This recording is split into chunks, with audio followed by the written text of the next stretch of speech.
Daniel, chapitre 1.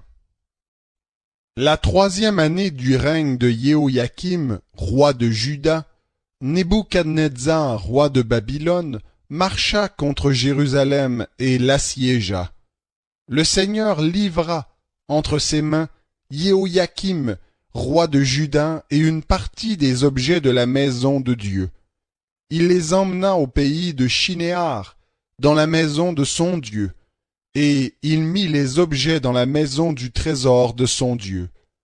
Le roi dit à Ashpenaz, chef de ses eunuques, d'amener quelques-uns des Israélites de race royale ou de famille de dignitaires, de jeunes garçons sans défaut corporel, de belle apparence, doués de toute sagesse, d'intelligence et d'instruction, capables de servir dans le palais du roi, et à qui l'on enseignerait les lettres et la langue des Chaldéens. Le roi leur fixa pour chaque jour une portion des mets de sa table et du vin dont ils buvaient, voulant les élever pendant 3 années, au bout desquelles ils se tiendraient au service du roi. Il y avait parmi eux, d'entre les fils de Juda, Daniel, Anania, Michaël et Azaria. Le chef des eunuques leur imposa des noms, à Daniel celui de Belshazzar, à Anania celui de Shadrach, à Michaël celui de Méshach, et à Azaria celui d'Abed-Négo. Daniel résolut de ne pas se souiller par les mets du roi, et par le vin dont le roi buvait, et il supplia le chef des eunuques de ne pas l'obliger à se souiller. Dieu fit trouver à Daniel faveur et compassion devant le chef des eunuques. Le chef des eunuques dit à Daniel, « Je crains mon seigneur le roi qui a fixé ce que vous devez manger et boire, car pourquoi verrait-il votre visage plus défait que celui des jeunes gens de votre âge, et exposeriez-vous ma tête auprès du roi ?» Alors Daniel dit à l'intendant, à qui le chef des eunuques avait remis la surveillance de Daniel, de Anania, de Michaël et d'Azaria, « Éprouve donc tes serviteurs pendant 10 jours, et qu'on nous donne des légumes à manger et de l'eau à boire. Tu regarderas ensuite notre mine, et la mine des jeunes gens qui mangent les mets du roi, et tu agiras avec tes serviteurs d'après ce que tu auras vu. » Il leur accorda ce qu'ils demandaient, et les éprouva pendant 10 jours. Au bout de 10 jours, ils avaient meilleure mine et plus d'embonpoint que tous les jeunes gens qui mangeaient les mets du roi. Désormais, l'intendant emportait les mets et le vin de leur repas, et il leur donnait des légumes. Dieu accorda à ces 4 jeunes gens de la science, du discernement, dans toutes les lettres et de la sagesse, et Daniel expliquait toutes les visions et tous les rêves. Au terme fixé par le roi pour les lui amener, le chef des eunuques les amena en présence de Nebuchadnezzar. Le roi s'entretint avec eux, et parmi tous ces jeunes gens, il ne s'en trouva aucun comme Daniel, Anania, Michaël et Azaria. Ils se tinrent donc au service du roi. Sur tous les sujets qui réclamaient de la sagesse et de l'intelligence, et sur lesquels le roi les interrogeait, il les trouvait 10 fois supérieurs à tous les magiciens et astrologues qui étaient dans tout son royaume. Ainsi fut Daniel jusqu'à la première année du roi Cyrus. Daniel, chapitre 2. La seconde année du règne de Nebuchadnezzar, Nebuchadnezzar eut des rêves, son esprit fut troublé, et le sommeil le quitta. Le roi fit appeler les magiciens, les astrologues, les sorciers et les Chaldéens, pour faire connaître au roi ses rêves. Ils vinrent et se tinrent devant le roi. Le roi leur dit, « J'ai eu un rêve, mon esprit est troublé, parce que je voudrais connaître ce rêve. » Les Chaldéens répondirent au roi en langue araméenne, « Ô roi, vis à jamais. dis le rêve à tes serviteurs, et nous en donnerons l'explication. Le roi reprit la parole et dit aux Chaldéens, voilà ce que j'ai décidé. Si vous ne me faites pas connaître le rêve et son explication, vous serez mis en pièces, et vos maisons seront réduites en un tas d'immondices. Mais si vous me dites le rêve et son explication, vous recevrez de moi des dons, des présents et de grands honneurs. C'est pourquoi dites-moi le rêve et son explication. Ils répondirent pour la seconde fois que le roi dise le rêve à ses serviteurs, et nous en donnerons l'explication. Le roi reprit la parole et dit, je sais, en vérité, que vous voulez gagner du temps, parce que vous voyez ce que j'ai décidé. Si donc vous ne me faites pas connaître le rêve, la même sentence vous enveloppera. Vous êtes prêts à me dire des paroles mensongères et erronées, en attendant que les temps soient changés. C'est pourquoi dites-moi le rêve, et je saurai que vous êtes capable de m'en donner l'explication. Les Chaldéens répondirent au roi, il n'est personne sur la terre qui puisse dire ce que demande le roi. C'est pourquoi aucun roi, grand et puissant, n'a exigé une pareille chose d'aucun magicien, astrologue ou Chaldéen. Ce que le roi demande est difficile. Il n'y a personne d'autre qui puisse le dire au roi, sinon les dieux, dont la demeure n'est pas parmi les êtres charnels. Là-dessus, le roi se mit en colère et s'irrita violemment. Il ordonna de faire périr tous les sages de Babylone. La sentence fut publiée. Les sages allaient être mis à mort, et l'on chercha Daniel et ses compagnons pour les faire mettre à mort. Alors Daniel s'adressa d'une manière prudente et sensée à Arioc, chef des gardes du roi, qui était sorti pour mettre à mort les sages de Babylone. Il prit la parole et dit à Arioc, commandant du roi, « Pourquoi la sentence du roi est-elle si sévère ?» Arioc exposa la chose à Daniel, et Daniel se rendit vers le roi et le pria de lui accorder un délai pour donner au roi l'explication.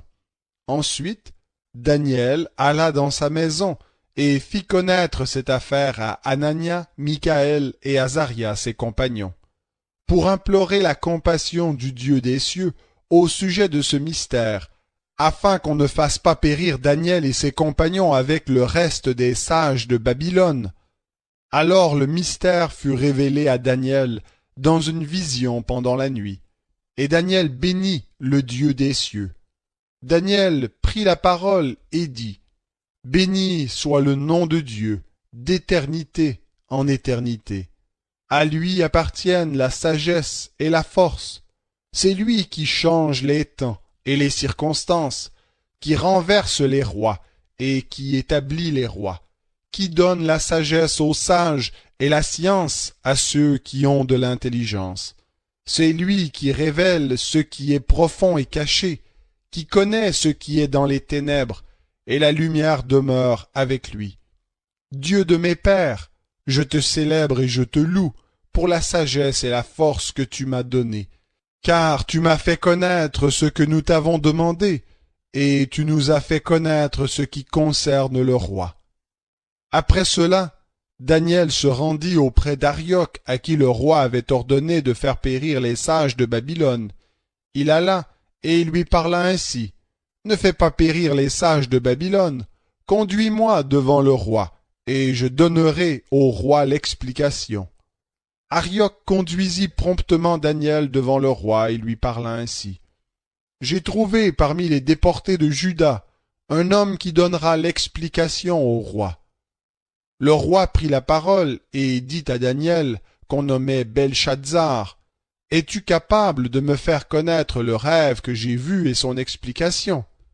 Daniel répondit en présence du roi et dit, « Le mystère que le roi demande à comprendre, ce ne sont pas les sages, les astrologues, les magiciens et les devins qui sont capables de l'indiquer au roi, mais il y a dans les cieux un Dieu qui révèle les mystères et qui fait connaître au roi Nebuchadnezzar ce qui arrivera dans la suite des temps.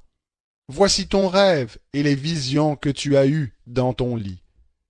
Dans ton lit, ô roi, il t'est monté des pensées touchant ce qui arrivera dans la suite, et celui qui révèle les mystères t'a fait connaître ce qui arrivera. Si ce mystère m'a été révélé, ce n'est pas qu'il y ait en moi une sagesse supérieure à celle de tous les vivants, mais c'est afin que l'explication soit donnée au roi et que tu connaisses les pensées de ton cœur. Ô roi, tu as eu une vision, celle d'une grande statue. Cette statue était immense et d'une splendeur extraordinaire. Elle était debout devant toi, et son aspect était terrible. La tête de cette statue était d'or pur, sa poitrine et ses bras étaient d'argent, son ventre et ses cuisses étaient de bronze, ses jambes de fer, ses pieds en partie de fer et en partie d'argile. Tu regardais, lorsqu'une pierre se détacha, sans le secours d'aucune main, frappa les pieds de fer et d'argile de la statue et les réduisit en poussière. Alors le fer, l'argile, le bronze, l'argent et l'or furent pulvérisés ensemble et devinrent comme la balle qui s'échappe d'une aire en été. Le vent les emporta et nulle trace n'en fut retrouvée. Mais la pierre qui avait frappé la statue devint une grande montagne et remplit toute la terre. Voilà le rêve. Nous en donnerons l'explication devant le roi. Ô roi, tu es le roi des rois, car le Dieu des cieux t'a donné le royaume, la puissance, la force et la gloire. Il a remis entre tes mains, en quelque lieu qu'ils habitent, les fils des hommes, les bêtes des champs et les oiseaux du ciel, et il t'a fait dominer sur eux tous. C'est toi qui es la tête d'or. Après toi s'élèvera un autre royaume, moindre que le tien, puis un troisième royaume, qui sera de bronze et qui dominera sur toute la terre. Il y aura un quatrième royaume, solide comme du fer. De même que le fer pulvérise et rompt tout, il pulvérisera et brisera tout, comme le fer brise tout. Et comme tu as vu les pieds et les orteils en partie d'argile de potier et en partie de fer, ce royaume sera divisé. Mais il y aura en lui quelque chose de la force du fer, parce que tu as vu le fer mêlé avec l'argile.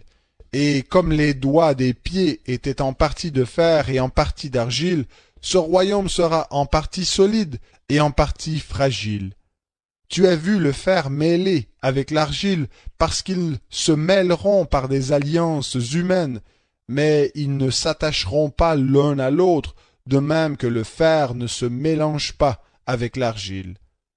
Dans le temps de ces rois, le Dieu des cieux suscitera un royaume qui ne sera jamais détruit, et ce royaume ne passera pas sous la domination d'un autre peuple. Il pulvérisera et anéantira tous ces royaumes-là, et lui-même subsistera éternellement. Ainsi, tu as vu la pierre se détacher de la montagne sans le secours d'aucune main, et elle a pulvérisé le fer, le bronze, l'argile, l'argent et l'or. Le grand Dieu a fait connaître au roi ce qui doit arriver dans la suite. Le rêve est véritable et son explication digne de confiance. Alors le roi Nebuchadnezzar tomba la face contre terre, se prosterna devant Daniel et ordonna de lui offrir des sacrifices et des parfums. Le roi adressa la parole à Daniel et dit: « En vérité, votre Dieu est le Dieu des cieux et le Seigneur des rois, et il révèle les mystères puisque tu as pu découvrir ce mystère. » Ensuite le roi éleva Daniel et lui fit de nombreux et riches présents. Il lui donna le commandement de toute la province de Babylone, et l'établit chef suprême de tous les sages de Babylone. Daniel pria le roi de remettre l'administration de la province de Babylone à Shadrach, Méshach et Abed-Négo, et Daniel était à la cour du roi. Daniel, chapitre 3. Le roi Nebuchadnezzar fit une statue d'or, haute de 60 coudées. et large de 6 coudées. Il la dressa dans la vallée de Doura, dans la province de Babylone. Le roi Nebuchadnezzar fit convoquer les satrapes, les intendants et les gouverneurs, les magistrats, les trésoriers, les juristes, les juges et toutes les autorités des provinces pour qu'ils se rendent à l'inauguration de la statue qu'avait dressée le roi Nebuchadnezzar. Alors les satrapes, les intendants et les gouverneurs, les magistrats, les trésoriers, les juristes, les juges et toutes les autorités de la province s'assemblèrent pour l'inauguration de la statue qu'avait dressée le roi Nebuchadnezzar. Ils se placèrent devant la statue qu'avait dressée Nebuchadnezzar. Le héros cria avec force: « Voici ce qu'on vous ordonne, peuple, nation, hommes de toute langue. Au moment où vous entendrez le son du cor, de la flûte, de la cithare, de la sambuc, du psalterion, de la cornemuse et de toutes sortes d'instruments de musique, vous vous prosternerez et vous adorerez la statue d'or qu'a dressée le roi Nebuchadnezzar. Quiconque ne se prosternera pas et n'adorera pas sera jeté à l'instant même au milieu d'une fournaise ardente. C'est pourquoi, au moment où tous les peuples entendirent le son du cor, de la flûte, de la cithare, de la sambuc, du psalterion et de toutes sortes d'instruments de musique, tous les peuples, les nations, les hommes de toute langue se prosternèrent et adorèrent la statue d'or qu'avait dressée le roi Nebuchadnezzar. À cette occasion, et dans le même temps, quelques Chaldéens s'approchèrent et accusèrent les Juifs. Ils prirent la parole et dirent au roi Nebuchadnezzar: « Ô roi, vis à jamais! Ô roi, tu as donné un ordre d'après lequel tout homme qui entendrait le son du cor, de la flûte, de la cithare, de la sambuc, du psalterion, de la cornemuse et de toutes sortes d'instruments devrait se prosterner et adorer la statue d'or, et d'après lequel quiconque ne se prosternerait pas et n'adorerait pas serait jeté au milieu d'une fournaise ardente. Or, il y a des Juifs à qui tu as remis l'administration de la province de Babylone, Shadrach, Méshach et Abed-Négo. Ces hommes ne tiennent aucun compte de ton ordre. Ô roi, ils ne servent pas tes dieux, et ils n'adorent pas la statue d'or que tu as dressée. » Alors Nebuchadnezzar, irrité et furieux, donna l'ordre d'amener Shadrach, Méshach et Abed-Négo, et ces hommes furent amenés devant le roi. Nebuchadnezzar prit la parole et leur dit: « Est-ce de propos délibérés, Shadrach, Méshach et Abed-Négo, que vous ne servez pas mes dieux et que vous n'adorez pas la statue d'or que j'ai dressée? Maintenant, tenez-vous prêts, et au moment où vous entendrez le son du cor, de la flûte, de la cithare, de la sambuc, du psalterion, de la cornemuse et de toutes sortes d'instruments, vous vous prosternerez et vous adorerez la statue que j'ai faite. Si vous ne l'adorez pas, vous serez jetés à l'instant même au milieu d'une fournaise ardente, et quel est le Dieu qui vous délivrera de ma main? » Shadrach, Méshach et Abed-Négo répliquèrent au roi Nebuchadnezzar: « Nous n'avons pas besoin de te répondre là-dessus. Si cela doit être, notre Dieu que nous servons peut nous délivrer. Il nous délivrera de la fournaise ardente et de ta main, ô roi. Sinon, sache, ô roi, que nous ne servirons pas tes dieux et que nous n'adorerons pas la statue d'or que tu as dressée. » Alors Nebuchadnezzar fut rempli de fureur, et l'aspect de son visage changea devant Shadrach, Méshach et Abed-Négo.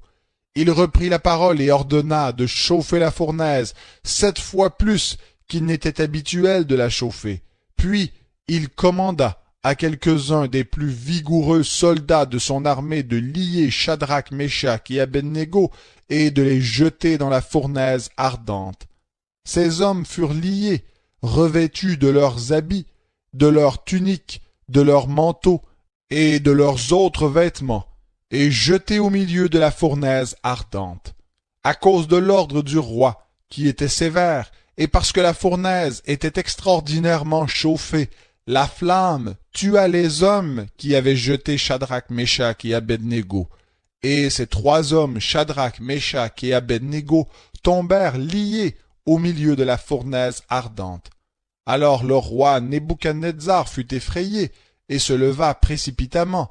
Il prit la parole et dit à ses conseillers, « N'avons-nous pas jeté au milieu du feu trois hommes liés ?»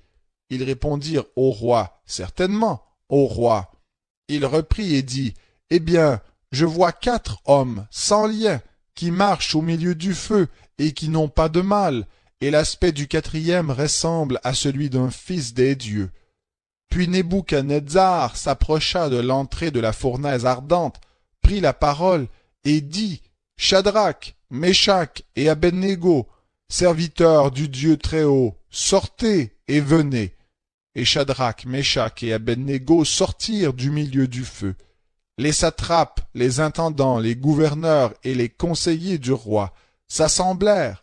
Ils virent que le feu n'avait eu aucun pouvoir sur le corps de ces hommes, que les cheveux de leur tête n'avaient pas été brûlés, que leurs habits n'étaient pas endommagés, et que l'odeur du feu ne les avait pas atteints. Nebuchadnezzar prit la parole et dit, « Béni soit le Dieu de Shadrach, de Meshach et d'Abednego, lui qui a envoyé son ange et délivré ses serviteurs. Ils ont eu confiance en lui, ils ont violé l'ordre du roi et livré leur corps plutôt que de servir et d'adorer tout autre Dieu que leur Dieu. Voici maintenant l'ordre que je donne. Tout homme à quelque peuple, nation ou langue qu'il appartienne, qui parlera inconsidérément contre le Dieu de Shadrach, de Meshach et d'Abednego, sera mis en pièces, et sa maison sera réduite en un tas d'immondices, parce qu'il n'y a aucun autre Dieu qui puisse délivrer comme lui. » Après cela, le roi fit prospérer Shadrach, Meshach et Abednego dans la province de Babylone. Nebuchadnezzar, roi de tous les peuples, aux nations, aux hommes de toute langue, qui habitent sur toute la terre, que la paix vous soit donnée avec abondance.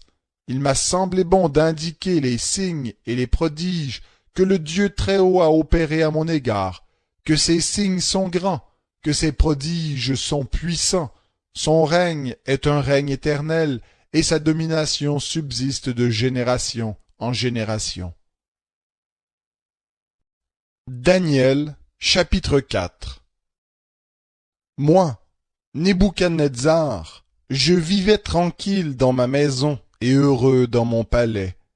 J'ai eu un rêve qui m'a effrayé, les pensées dont j'étais poursuivi sur mon lit et les visions de mon esprit me remplissaient d'épouvante.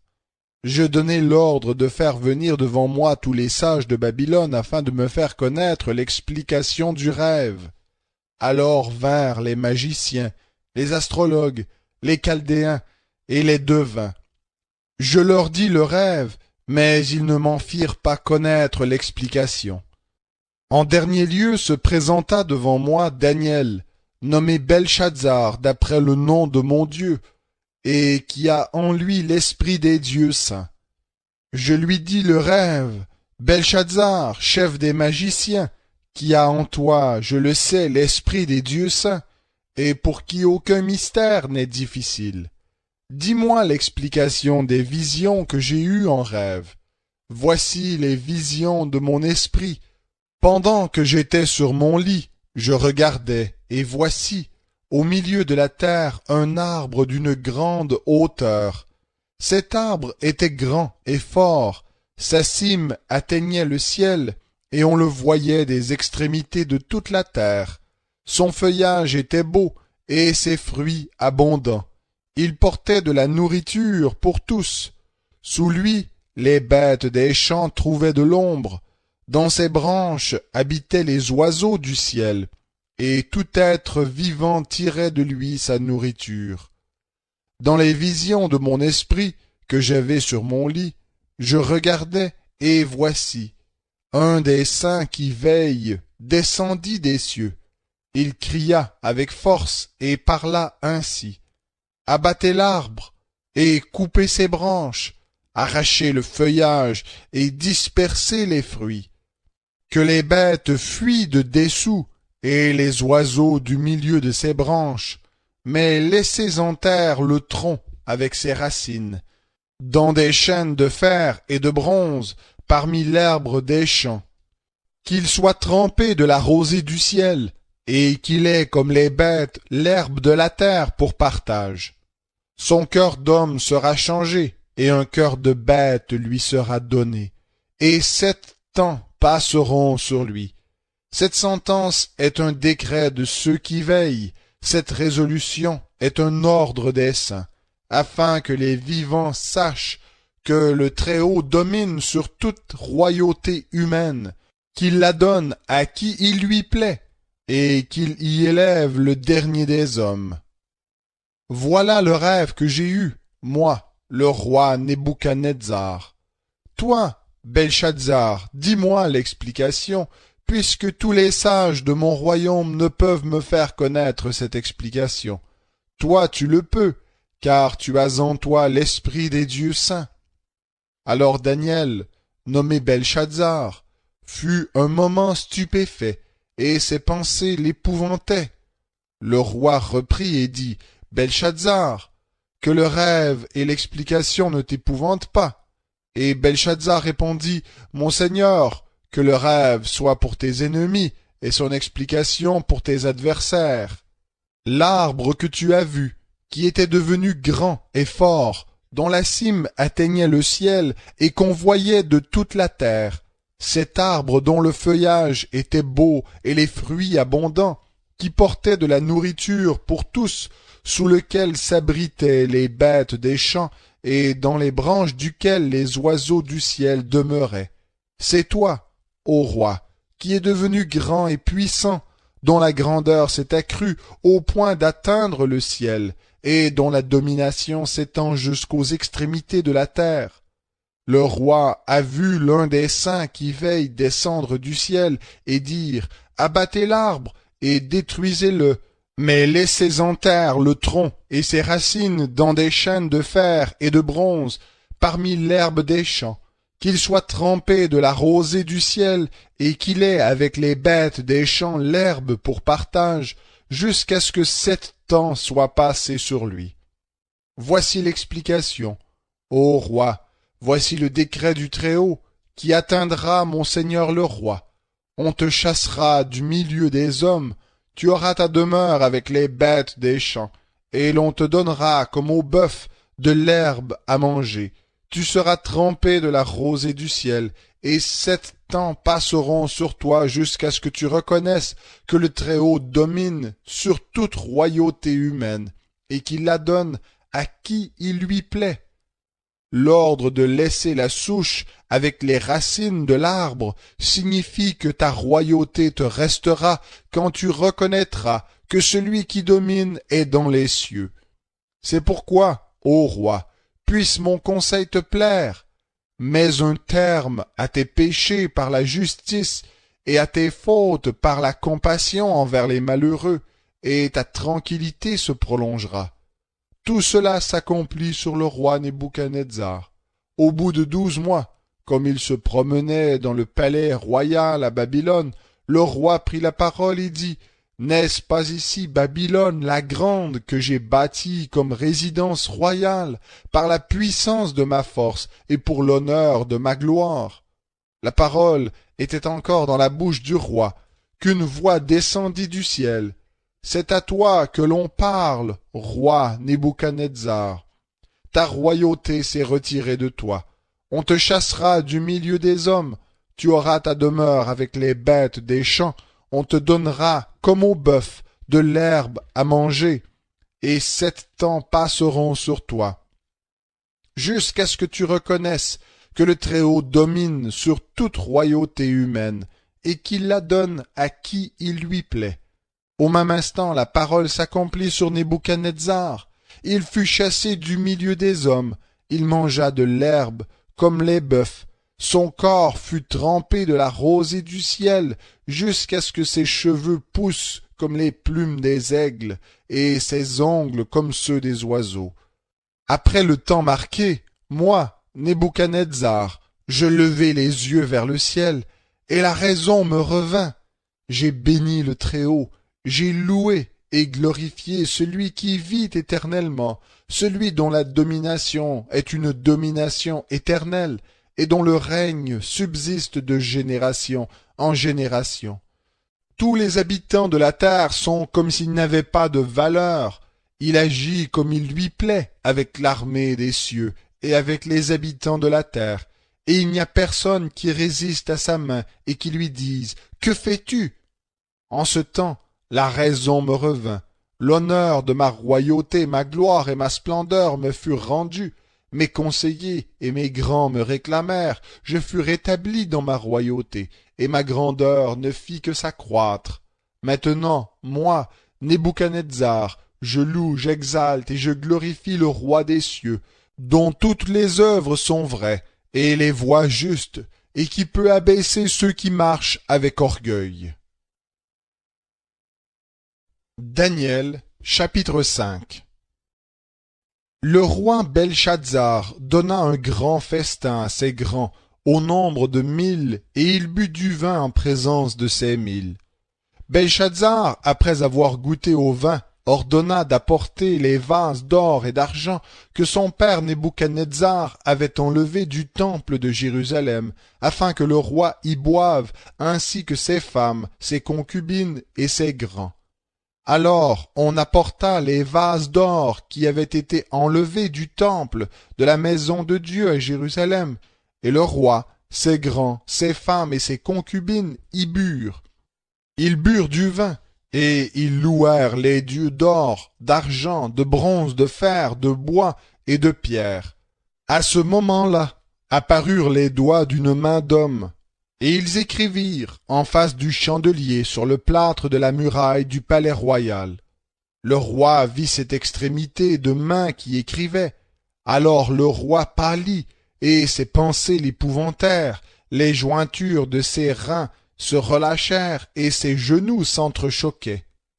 Le roi cria avec force de faire venir les astrologues, les chaldéens et les devins, et le roi prit la parole et dit aux sages de Babylone, « Quiconque lira cette écriture et m'en donnera l'explication sera revêtu de pourpre, portera un collier d'or à son cou et aura la 3e place dans le gouvernement du royaume. » Tous les sages du roi entrèrent, mais ils ne purent pas lire l'écriture ni en faire connaître l'explication au roi. Sur quoi le roi Belshazzar fut tout à fait épouvanté. Il pâlit, et ses grands furent consternés. La reine, à cause des paroles du roi et de ses grands, entra dans la salle du festin et prit ainsi la parole. « Ô roi, vis à jamais, que tes pensées ne t'épouvantent pas, tu n'as pas besoin de pâlir. Il y a dans ton royaume un homme ayant en lui l'esprit des dieux saints. Et du temps de ton père, on trouva chez lui des lumières, de l'intelligence et une sagesse semblable à la sagesse des dieux. Aussi le roi Nebuchadnezzar, ton père, l'établit chef des magiciens, des astrologues, des chaldéens, des devins. C'était le roi, ton père. Parce qu'on a trouvé chez lui, chez Daniel, nommé par le roi Belshazzar, un esprit supérieur, de la science et de l'intelligence, la faculté d'expliquer les rêves, de déchiffrer les énigmes et de résoudre les questions difficiles. Que Daniel soit donc appelé, il donnera l'explication. Alors Daniel fut introduit devant le roi. Le roi prit la parole et dit à Daniel, « Es-tu ce Daniel, l'un des déportés de Juda, que le roi mon père a amené de Juda? J'ai appris sur ton compte que tu as en toi l'esprit des dieux, et qu'on trouve chez toi des lumières, de l'intelligence et une sagesse extraordinaire. On vient d'amener devant moi les sages et les astrologues, afin de lire cette écriture et de m'en faire connaître l'explication. Mais ils n'ont pas pu donner l'explication des mots. J'ai appris que tu peux donner des explications et résoudre des questions difficiles. Maintenant, si tu peux lire cette écriture et m'en faire connaître l'explication, tu seras revêtu de pourpre, tu porteras un collier d'or à ton cou, et tu auras la 3e place dans le gouvernement du royaume. » Alors Daniel répondit en présence du roi, « Garde tes dons pour toi, et accorde à un autre tes présents. Je lirai néanmoins l'écriture au roi, et je lui en ferai connaître l'explication. Ô roi, le Dieu Très-Haut avait donné à Nebuchadnezzar ton père la royauté, la grandeur, l'honneur et la gloire.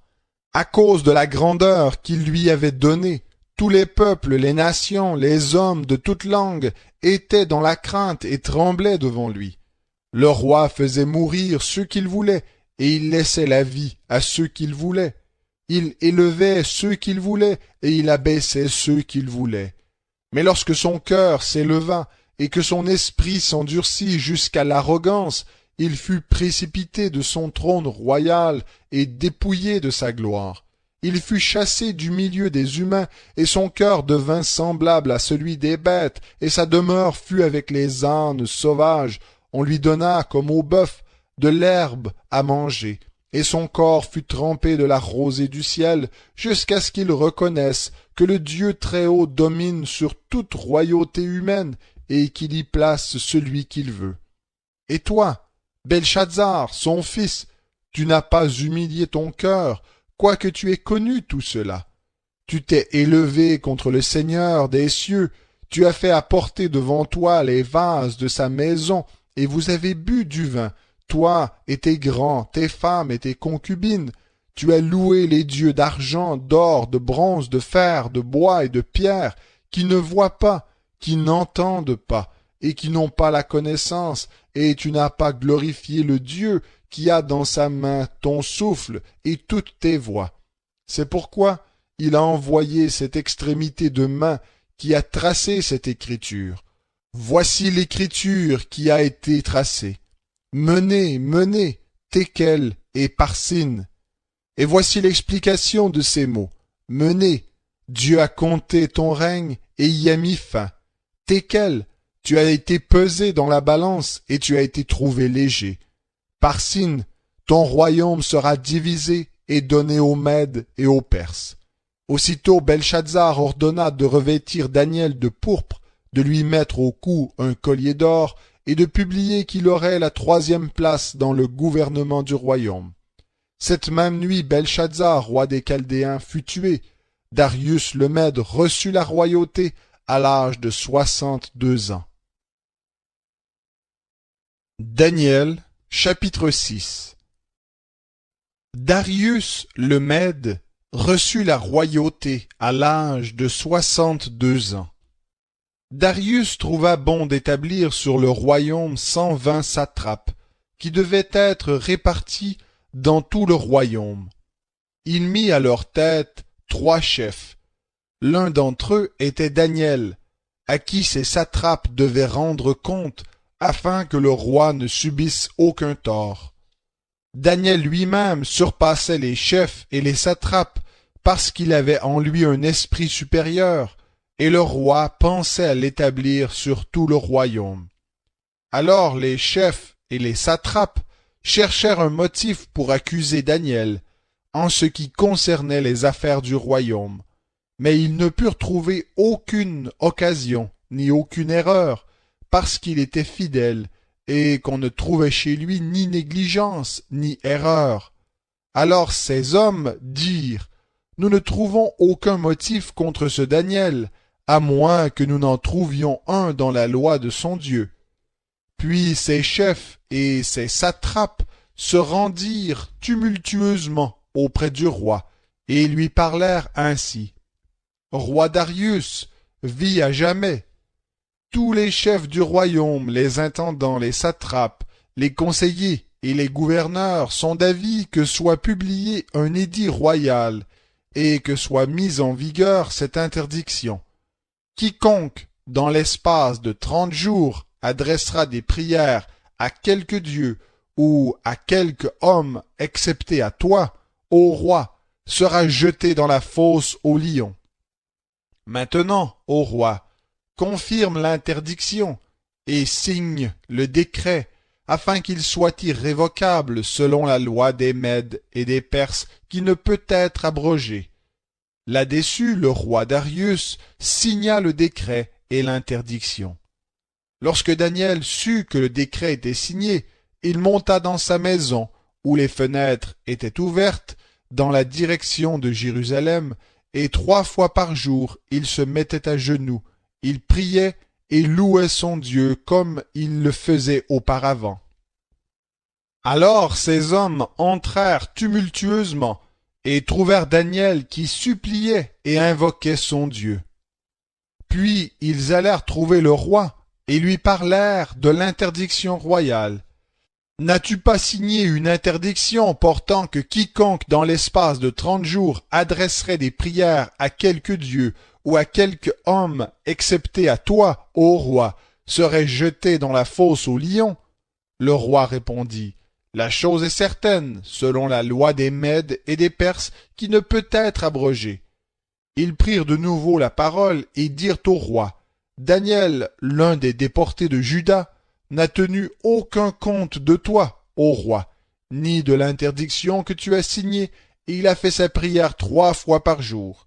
Le roi fut très affligé quand il entendit cela. Il prit à cœur de délivrer Daniel, et jusqu'au coucher du soleil, il s'efforça de le délivrer. Mais ces hommes revinrent tumultueusement auprès du roi, et dirent au roi, sache, ô roi, que la loi des Mèdes et des Perses exige que toute interdiction ou tout décret confirmé par le roi soit irrévocable. Alors le roi ordonna d'amener Daniel et de le jeter dans la fosse aux lions. Le roi prit la parole et dit à Daniel, puisse ton Dieu que tu sers avec persévérance te sauver. On apporta une pierre et on la mit sur l'ouverture de la fosse. Le roi la scella de son anneau et de l'anneau de ses grands, afin que rien ne soit changé à l'égard de Daniel. Le roi se rendit ensuite dans son palais. Il passa la nuit à jeun, il ne fit pas venir de concubine auprès de lui, et le sommeil le fuyait. Le roi se leva au point du jour, avec l'aurore, et alla précipitamment à la fosse aux lions. Et s'approchant de la fosse, il appela Daniel d'une voix triste. Le roi prit la parole et dit à Daniel, « Daniel, serviteur du Dieu vivant, ton Dieu que tu sers avec persévérance, a-t-il pu te délivrer des lions ?» Et Daniel se mit à parler au roi. « Roi, vis à jamais. Mon Dieu a envoyé son ange et fermé la gueule des lions qui ne m'ont fait aucun mal, parce que j'ai été trouvé innocent devant lui, et devant toi non plus, ô roi, je n'ai rien fait de mal. » Alors le roi eut une grande joie, et ordonna de faire retirer Daniel de la fosse. Daniel fut retiré de la fosse, et on ne trouva sur lui aucune blessure, parce qu'il avait eu foi en son Dieu. Le roi ordonna que ces hommes qui avaient accusé Daniel soient amenés et jetés dans la fosse aux lions, eux, leurs enfants et leurs femmes. Et avant qu'ils soient parvenus au fond de la fosse, les lions se ruèrent sur eux et brisèrent tous leurs os. Après cela, le roi Darius écrivit à tous les peuples, aux nations, aux hommes de toute langue qui habitent sur toute la terre, que la paix soit avec vous en abondance. Je donne l'ordre que dans toute l'étendue de mon royaume, on ait de la crainte et du respect devant le Dieu de Daniel, car il est le Dieu vivant, et il subsiste à jamais. Son royaume ne sera jamais détruit, et sa domination durera jusqu'à la fin. C'est lui qui sauve et délivre, qui opère des signes et des prodiges dans les cieux et sur la terre. C'est lui qui a sauvé Daniel de la griffe des lions. Daniel lui-même prospéra sous le règne de Darius et sous le règne de Cyrus le Perse. Daniel, chapitre 7. La première année de Belshazzar, roi de Babylone, Daniel eut un rêve et des visions de son esprit pendant qu'il était dans son lit. Ensuite, il écrivit le rêve et raconta les points principaux. Daniel prit la parole et dit, « Je regardais pendant ma vision nocturne, et voici que les 4 vents du ciel firent irruption sur la grande mer, et 4 énormes bêtes sortirent de la mer, différentes l'une de l'autre. La première était comme un lion et avait des ailes d'aigle. Je regardais, tandis que ses ailes étaient arrachées, Elle fut enlevée de terre et mise debout sur ses pieds comme un homme, et un cœur d'homme lui fut donné.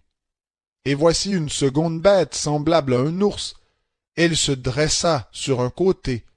Elle avait 3 côtes dans la gueule entre les dents, et on lui disait « Lève-toi, mange beaucoup de chair ». Après cela, je regardais, et voici, une autre comme un léopard avait sur le dos 4 ailes d'un oiseau. Cette bête avait 4 têtes, et la domination lui fut donnée. Après cela, je regardais pendant mes visions nocturnes, et voici une 4e bête terrible, effrayante et extraordinairement forte. Elle avait de grandes dents de fer, elle mangeait, pulvérisait et foulait aux pieds ce qui restait. Elle était différente de toutes les bêtes précédentes et avait 10 cornes. Je considérai les cornes, et voici qu'une autre petite corne sortit du milieu d'elle, et 3 des premières cornes furent arrachées devant elle. Et voici qu'à cette corne, il y avait des yeux comme des yeux d'homme et une bouche qui parlait avec arrogance. Je regardais, pendant que l'on plaçait des trônes, l'ancien des jours s'assit. Son vêtement était blanc comme la neige, et les cheveux de sa tête purs comme de la laine. Son trône était comme des flammes de feu, et les roues comme un feu ardent. Un fleuve de feu coulait et sortait de devant lui. 1000 milliers le servaient et des myriades se tenaient en sa présence. Les juges s'assirent et les livres furent ouverts. Je regardais alors, à cause des paroles arrogantes que prononçait la corne, et tandis que je regardais, la bête fut tuée et son corps périt, livré au feu pour être brûlé. Les autres bêtes furent dépouillées de leur puissance, mais une prolongation de vie leur fut accordée, jusqu'à un certain temps. Je regardais pendant mes visions nocturnes, et voici que sur les nuées du ciel arriva comme un fils d'homme. Il s'avança vers l'ancien des jours, et on le fit approcher de lui. On lui donna la domination, l'honneur et la royauté, et tous les peuples, les nations et les hommes de toute langue le servirent. Sa domination est une domination éternelle qui ne passera pas, et sa royauté ne sera jamais détruite. Moi, Daniel, j'eus l'esprit troublé au-dedans de moi, mes visions m'épouvantèrent. Je m'approchai de l'un de ceux qui étaient là, et lui demandai ce qu'il y avait de certain dans tout cela. Il me le dit, et m'en fit connaître l'explication. Ces énormes bêtes qui étaient au nombre de 4, ce sont 4 rois qui s'élèveront de la terre. Mais les saints du Très-Haut recevront le royaume et posséderont le royaume éternellement au siècle des siècles. Ensuite, je désirais avoir une certitude sur la 4e bête, qui était différente de toutes les autres, extrêmement terrible, qui avait des dents de fer et des ongles de bronze, qui mangeait, pulvérisait et foulait aux pieds ce qui restait. Et sur les 10 cornes qu'elle avait à la tête, et sur l'autre qui était sortie, et devant laquelle 3 étaient tombés, cette corne qui avait des yeux, une bouche parlant avec arrogance, et une plus grande apparence que les autres. Je regardai cette corne faire la guerre aux saints et l'emporter sur eux, jusqu'à ce que vienne l'ancien des jours pour rendre justice aux saints du Très-Haut. Et le temps arriva où les saints furent en possession du royaume. Il me parla ainsi. La 4e bête, c'est un 4e royaume, qui existera sur la terre, différent de tous les royaumes, et qui dévorera toute la terre, la foulera et la pulvérisera. Les 10 cornes, ce sont 10 rois qui s'élèveront de ce royaume. Un autre s'élèvera après eux, il sera différent des premiers, et il abaissera 3 rois. Il prononcera des paroles contre le Très-Haut, il opprimera les saints du Très-Haut. Il espérera changer les temps et la loi, et les saints seront livrés entre ses mains pendant un temps, des temps et la moitié d'un temps. Puis viendra le jugement, et on lui ôtera sa domination, qui sera détruite et perdue pour jamais. Le royaume, la domination et la grandeur de tous les royaumes qui sont sous le ciel seront donnés au peuple des saints du Très-Haut. Son royaume est un royaume éternel, et tous les dominateurs le serviront et lui obéiront. C'est ici la fin du message. Moi, Daniel, je fus extrêmement épouvanté par mes pensées, je pâlis et je conservai ces paroles dans mon cœur. Daniel, chapitre 8. La 3e année du règne du roi Belshazzar, moi, Daniel, j'eus une vision après celle que j'avais eue précédemment. Je regardais au cours de cette vision, et tandis que je regardais, il me sembla que j'étais à Suse, la capitale dans la province d'Élam, et pendant que je regardais la vision, je me trouvais près du fleuve d'Oulaï. Je levai les yeux, je regardai, et voici qu'un bélier se tenait devant le fleuve et avait 2 cornes. Ces cornes étaient hautes, mais l'une était plus haute que l'autre, et la plus haute s'éleva, la dernière. Je vis le bélier qui frappait de ses cornes à l'ouest, au nord et au sud.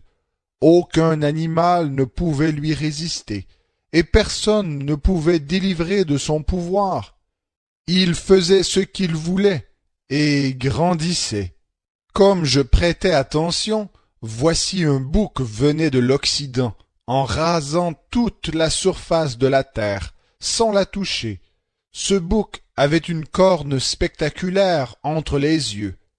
Il arriva jusqu'au bélier qui avait 2 cornes et que j'avais vu se tenant devant le fleuve. Il courut sur lui dans l'ardeur de sa force. Je le vis qui s'approchait du bélier et s'exaspérait contre lui. Il frappa le bélier et lui brisa les 2 cornes sans que le bélier eût la force de lui résister. Il le jeta par terre et le piétina, et il n'y eut personne pour délivrer le bélier de son pouvoir. Le bouc devint très grand, mais lorsqu'il fut puissant, la grande corne se brisa. 4 cornes spectaculaires s'élevèrent à sa place, aux 4 vents des cieux. De l'une d'elles sortit une corne très petite, qui s'agrandit beaucoup vers le sud, vers l'est, et vers le plus beau des pays. Elle s'éleva jusqu'à l'armée des cieux, fit tomber à terre une partie de cette armée et des étoiles et les piétina. Elle s'éleva jusqu'au chef de l'armée. Le sacrifice perpétuel lui fut retiré, et le lieu de son sanctuaire fut rejeté. L'armée fut livrée avec le sacrifice perpétuel, à cause du crime. La corne jeta la vérité par terre et réussit dans ses entreprises. J'entendis parler un saint, et un autre saint dit à celui qui parlait, « Jusque à quand durera la vision sur le sacrifice perpétuel, sur le crime dévastateur, sur le sanctuaire et l'armée qui sont piétinés ?» Il me dit, « Jusqu'à 2300 soirs et matins, puis le sanctuaire sera rétabli. » Tandis que moi, Daniel, je regardais cette vision et que je cherchais à la comprendre, voici que se tenait devant moi quelqu'un qui avait l'apparence d'un homme. Et j'entendis une voix d'homme au milieu de l'Oulaï. Il cria, « Gabriel, fais comprendre la vision à celui-ci. » Il vint alors près de la place où j'étais, et à son approche je fus effrayé. Je tombai la face contre terre. Il me dit, « Comprends, fils d'homme, car la vision est pour le temps de la fin. » Comme il me parlait, je restai frappé d'étourdissement, la face contre terre. Il me toucha et me fit tenir debout à la place où je me trouvais. Puis il me dit, « Je vais te faire connaître ce qui arrivera au terme de la fureur, car il y a un temps fixé pour la fin. Le bélier que tu as vu et qui avait 2 cornes, ce sont les rois des Mèdes et des Perses. Le bouc velu, c'est le roi de Yavan. La grande corne entre ses yeux, c'est le premier roi. Elle fut brisée et les 4 qui s'élevèrent à sa place sont 4 royaumes qui s'élèveront de cette nation, mais qui n'auront pas sa force. À la fin de leur règne, lorsque les pécheurs seront consumés, il s'élèvera un roi impudent et artificieux. Sa puissance s'affermira, mais non par sa propre force. Il fera d'incroyables destructions, réussira dans ses entreprises et détruira les puissants et le peuple des saints. À cause de sa prospérité et du succès de ses ruses, il aura de l'arrogance dans le cœur. Il détruira beaucoup d'hommes qui vivaient tranquilles et s'élèvera contre le chef des chefs, mais il sera brisé sans l'effort d'aucune main. Et la vision des soirs et des matins dont il s'agit est véritable. Pour toi, tiens secrète cette vision, car elle se rapporte à des temps éloignés. Moi, Daniel, je fus plusieurs jours affaibli et malade, puis je me levai et m'occupai des affaires du roi.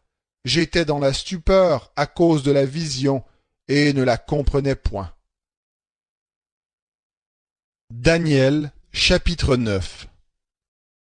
La première année de Darius, fils d'Assuérus, de la race des Mèdes, lequel était devenu roi du royaume des Chaldéens. La première année de son règne, moi, Daniel, je compris par les livres qu'il devait s'accomplir 70 ans pour les ruines de Jérusalem, d'après le nombre des années dont l'Éternel avait parlé au prophète Jérémie.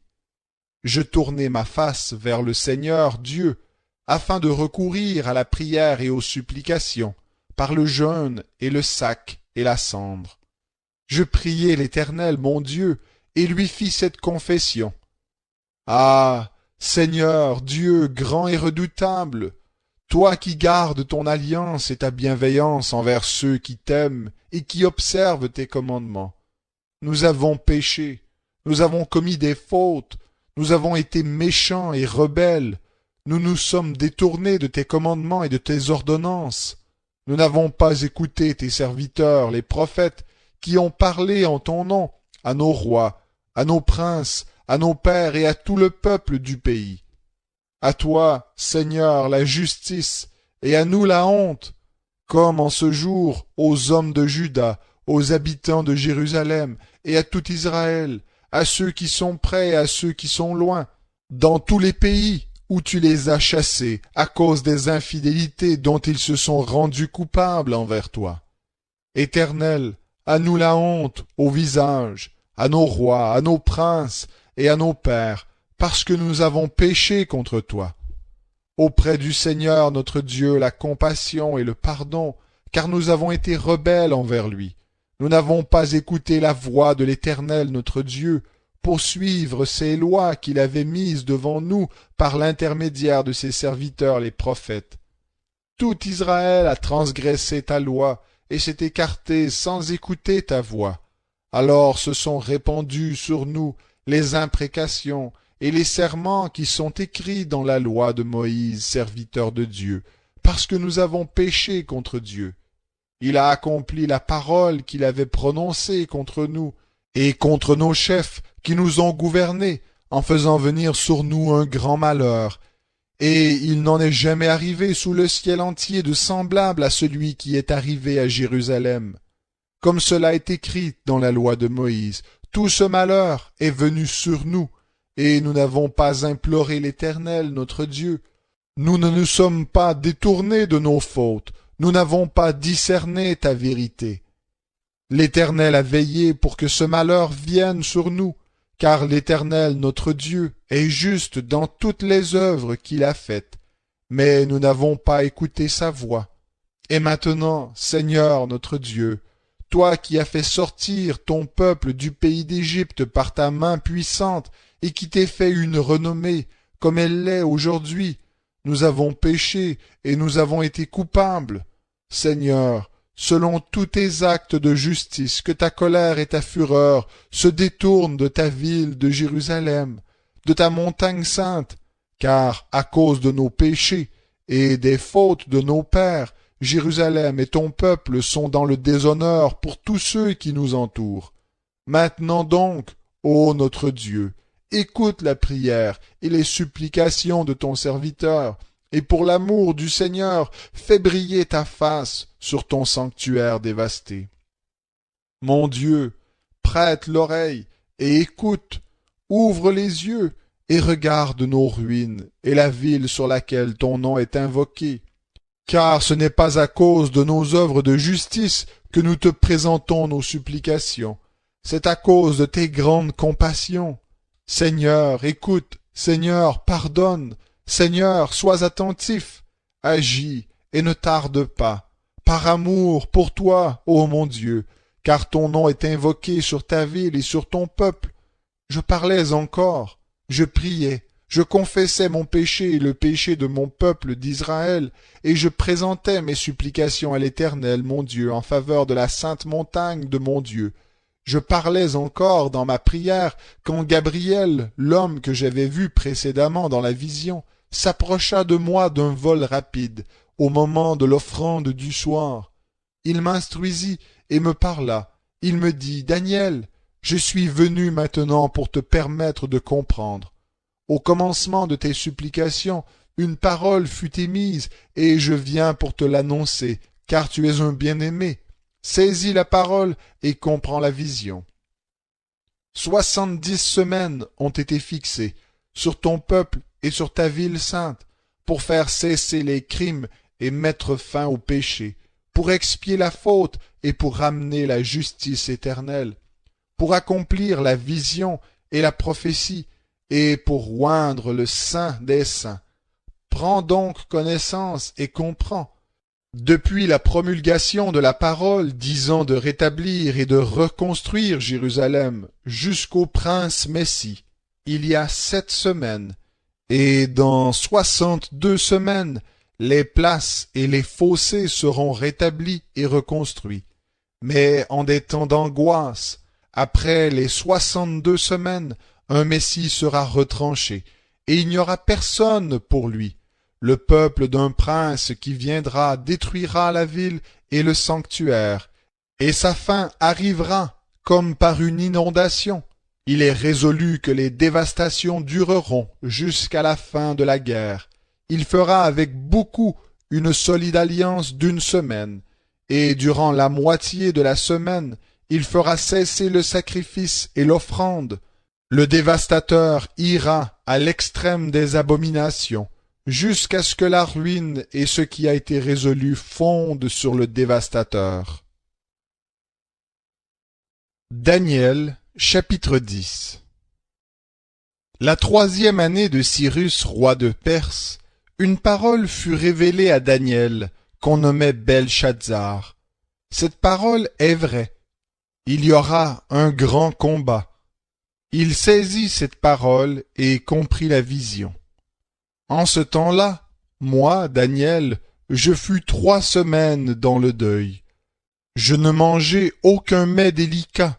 Il n'entra ni viande ni vin dans ma bouche, et je ne me fis aucune onction jusqu'à ce que les 3 semaines soient accomplies. Le 24e jour du 1er mois, j'étais au bord du grand fleuve, qui est Hidékel. Je levai les yeux, je regardai. Et voici un homme vêtu de lin et ayant sur les reins une ceinture d'or d'Ouphaz. Son corps était comme de chrysolite, son visage comme l'aspect de l'éclair, ses yeux comme des flammes de feu, ses bras et ses pieds comme l'apparence du bronze poli, et le bruit de ses paroles comme le bruit d'une multitude. Moi, Daniel, je vis seul la vision, et les hommes qui étaient avec moi ne virent pas la vision, mais ils furent saisis d'une grande frayeur et prirent la fuite pour se cacher. Je restai moi seul, et je vis cette grande vision. Les forces me manquèrent, mon visage pâlit et fut décomposé, et je n'eus plus aucune force. J'entendis le son de ces paroles, et comme j'entendais le son de ces paroles, je fus frappé d'étourdissement, la face contre terre. Et voici qu'une main me toucha et me saisit tout tremblant sur mes genoux et les paumes de mes mains. Puis il me dit, Daniel, homme bien-aimé, comprends les paroles que je vais te dire, et tiens-toi debout à la place où tu es, car je suis maintenant envoyé vers toi. Lorsqu'il m'eut dit cette parole, je me tins debout, en frémissant. Il me dit, Daniel, sois sans crainte, car dès le premier jour où tu as eu à cœur de comprendre et de t'humilier devant ton Dieu, tes paroles ont été entendues, et c'est à cause de tes paroles que je suis venu. Le chef du royaume de Perse m'a résisté 21 jours, mais voici que Michaël, l'un des principaux chefs, est venu à mon secours, et je suis demeuré là auprès des rois de Perse. Je suis venu maintenant pour te faire comprendre ce qui doit arriver à ton peuple dans les temps à venir, car il y a encore une vision pour ces jours-là. Tandis qu'il m'adressait ces paroles, je baissais mon visage vers la terre et je gardais le silence. Et voici quelqu'un qui ressemblait au Fils des hommes toucha mes lèvres. J'ouvris la bouche, je parlai et je dis à celui qui se tenait devant moi, « Mon Seigneur, à cause de la vision, l'aspect de mon visage a été bouleversé et je n'ai plus aucune force. Comment le serviteur de mon Seigneur pourrait-il parler à mon Seigneur? Maintenant, aucune force ne subsiste en moi et le souffle me manque. » Alors celui qui avait l'aspect d'un homme me toucha de nouveau et me fortifia. Puis il me dit, « Sois sans crainte, homme bien-aimé, que la paix soit avec toi. Fortifie-toi, fortifie-toi. » Et comme il me parlait, je repris des forces et dis, « Que mon Seigneur parle, car tu m'as fortifié. » Il me dit, « Sais-tu pourquoi je suis venu vers toi? Maintenant je m'en retourne pour combattre le chef de la Perse, et quand je partirai, voici que le chef de Yavan viendra. Mais je veux t'annoncer ce qui est inscrit dans le livre de la vérité. Personne ne m'aide contre ceux-là, excepté Michel, votre chef. » Daniel, chapitre 11. Et moi, la première année de Darius le Mède, j'étais auprès de lui pour l'aider et le soutenir. Maintenant, je vais t'annoncer la vérité. Voici, il y aura encore 3 rois qui régneront sur la Perse, puis le 4e amassera plus de richesses que tous les autres, et quand il sera puissant par ses richesses, il soulèvera tout contre le royaume de Yavan. Mais un roi vaillant se lèvera, dominera avec une grande puissance, et fera ce qu'il voudra. Et lorsqu'il sera élevé, son royaume se brisera, et sera divisé aux 4 vents des cieux. Il n'appartiendra pas à ses descendants, et ne sera pas aussi puissant qu'il était, car son royaume sera déchiré, et il passera à d'autres qu'à eux. Le roi du Sud deviendra fort, mais un de ses chefs sera plus fort que lui et dominera. Sa domination sera une domination puissante. Au bout de quelques années, ils deviendront alliés, et la fille du roi du Sud viendra vers le roi du Nord pour établir la concorde. Mais elle ne conservera pas la force de son bras, et lui ne tiendra pas, ni lui, ni son bras. Elle sera livrée avec ceux qui l'auront amenée, avec son père, et avec celui qui aura été son soutien dans ce temps-là. Un rejeton de ses racines s'élèvera à sa place. Il viendra vers l'armée. Il entrera dans les forteresses du roi du Nord, en disposera à son gré et se rendra puissant. Il emportera même comme butin en Égypte leurs dieux, leurs statues de métal fondu et leurs objets de valeur en argent et en or. Puis il restera quelques années éloigné du roi du Nord, et celui-ci reviendra dans le royaume du roi du Sud, qui retournera dans son territoire. Ses fils se mettront en campagne, et rassembleront une multitude de troupes nombreuses. Alors il s'avancera, se répandra comme un torrent, débordera puis reviendra. Il mènera la campagne jusqu'à sa forteresse. Le roi du Sud s'exaspérera, il sortira et attaquera le roi du Nord, qui lèvera une grande multitude, mais cette multitude sera livrée entre ses mains. Cette multitude sera emportée, et le cœur du roi s'enflera. Il fera tomber des milliers, mais il ne triomphera pas, car le roi du Nord reviendra, et rassemblera une multitude plus nombreuse que la première. Au bout de quelque temps, de quelques années, il s'avancera avec une grande armée et de grandes richesses. En ce temps-là, beaucoup s'élèveront contre le roi du Sud, et des hommes violents parmi ton peuple se soulèveront pour accomplir la vision, mais ils trébucheront. Le roi du Nord s'avancera, élèvera des terrasses et s'emparera d'une ville fortifiée. Les troupes du Sud et l'élite de son peuple ne résisteront pas, elles manqueront de force pour résister. Celui qui s'avancera contre lui fera ce qu'il voudra, et personne ne lui résistera. Il s'arrêtera dans le plus beau des pays en exterminant ce qu'il pourra.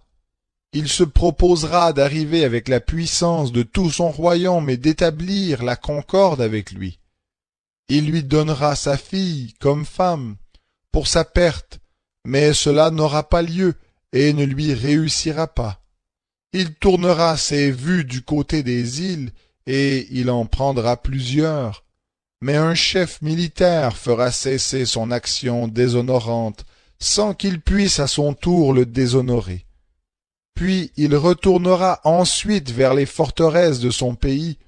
Il trébuchera, il tombera, et on ne le trouvera plus. Celui qui le remplacera fera venir un tyran dans la plus belle partie du royaume, mais en quelques jours il sera brisé, et ce ne sera ni par la colère, ni par la guerre. Un homme méprisé prendra sa place, sans être revêtu de la dignité royale.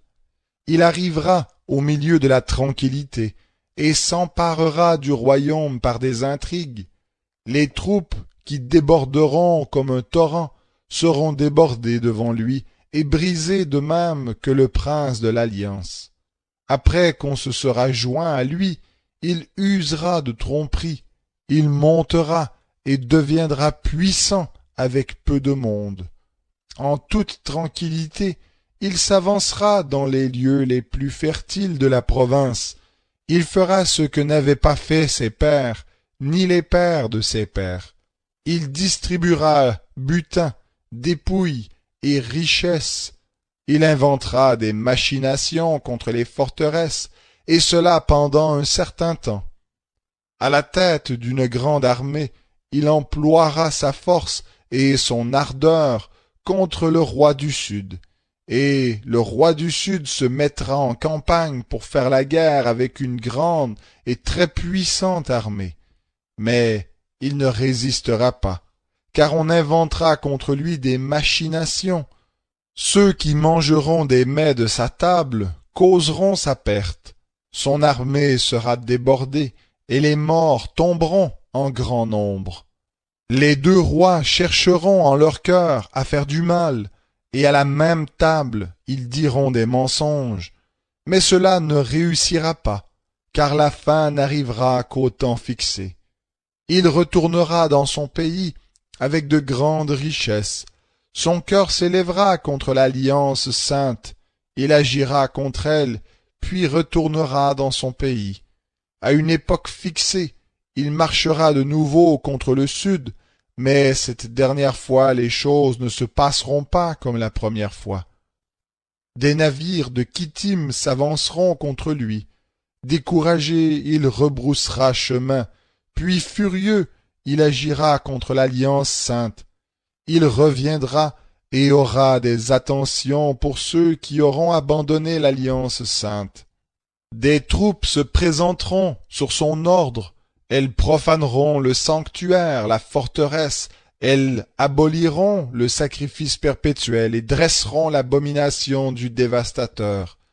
Il séduira par des flatteries les traîtres de l'alliance, mais le peuple de ceux qui connaissent leur Dieu agiront avec fermeté. Et les clairvoyants parmi le peuple donneront instruction à beaucoup.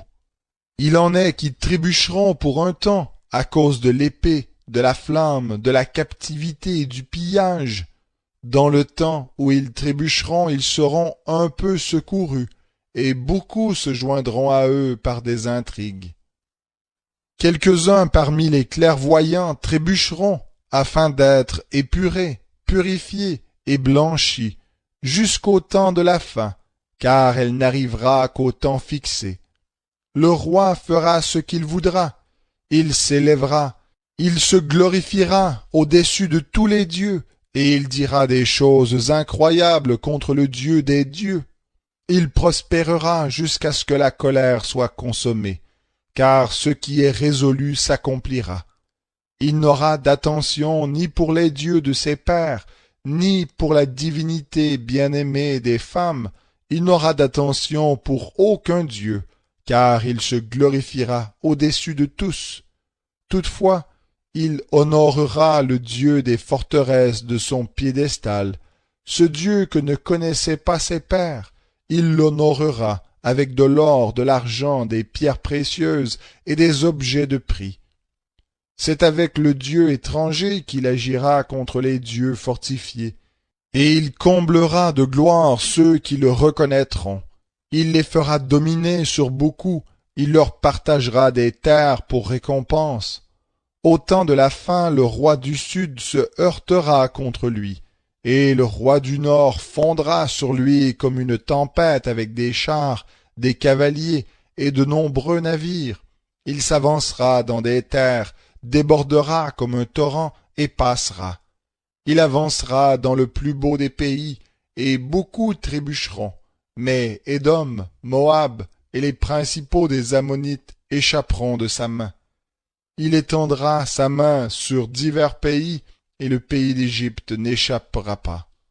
Il se rendra maître des trésors d'or et d'argent de tous les objets de prix de l'Égypte. Les Libyens et les Éthiopiens marcheront sur ses traces. Des nouvelles de l'Orient et du Nord viendront l'épouvanter, et il partira avec une grande fureur pour détruire et exterminer des multitudes. Il dressera les tentes de son palais entre les mers vers la glorieuse et sainte montagne, puis il arrivera à sa fin sans que personne lui soit en aide. Daniel, chapitre 12. En ce temps-là se lèvera Michel, le grand chef, celui qui tient bon en faveur des fils de ton peuple. Et ce sera un temps d'affliction, tel qu'il n'y en a pas eu depuis que les nations existent jusqu'à ce temps-ci. En ce temps-là, ton peuple échappera, quiconque sera trouvé inscrit dans le livre. Beaucoup de ceux qui dorment dans la poussière de la terre se réveilleront, les uns pour la vie éternelle, et les autres pour la honte, pour l'abjection éternelle. Ceux qui auront été des clairvoyants resplendiront comme la splendeur de l'étendue céleste, et ceux qui auront enseigné la justice à la multitude comme des étoiles à toujours et à perpétuité. Toi, Daniel, tiens secrètes ces paroles et scelle le livre jusqu'au temps de la fin. Beaucoup alors le liront, et la connaissance augmentera. Et moi, Daniel, je regardai, et voici que deux autres hommes se tenaient debout, l'un en deçà du bord du fleuve, et l'autre au-delà du bord du fleuve. L'un d'eux dit à l'homme vêtu de lin, qui se tenait au-dessus des eaux du fleuve, « Quand viendra la fin de ces prodiges ?» Et j'entendis l'homme vêtu de lin, qui se tenait au-dessus des eaux du fleuve. Il leva vers les cieux sa main droite et sa main gauche, et il jura par celui qui vit éternellement, que ce sera dans un temps, des temps et la moitié d'un temps, et que tous ces événements s'achèveront quand la force du peuple saint sera entièrement épuisé. J'entendis, mais ne compris pas. Et je dis, Mon Seigneur, quelle sera l'issue de ces événements? Il répondit, Va, Daniel, car ces paroles seront secrètes et scellées jusqu'au temps de la fin. Beaucoup seront purifiés, blanchis et épurés. Les méchants feront le mal, et aucun des méchants ne comprendra. Mais ceux qui auront de l'intelligence comprendront. Depuis le temps où sera interrompu le sacrifice perpétuel, et où sera dressée l'abomination du dévastateur, il y aura 1290 jours. Heureux celui qui attendra, et qui arrivera jusqu'à 1335 jours. Et toi, marche jusqu'à la fin. Tu te reposeras, et tu te lèveras pour ton héritage à la fin des jours.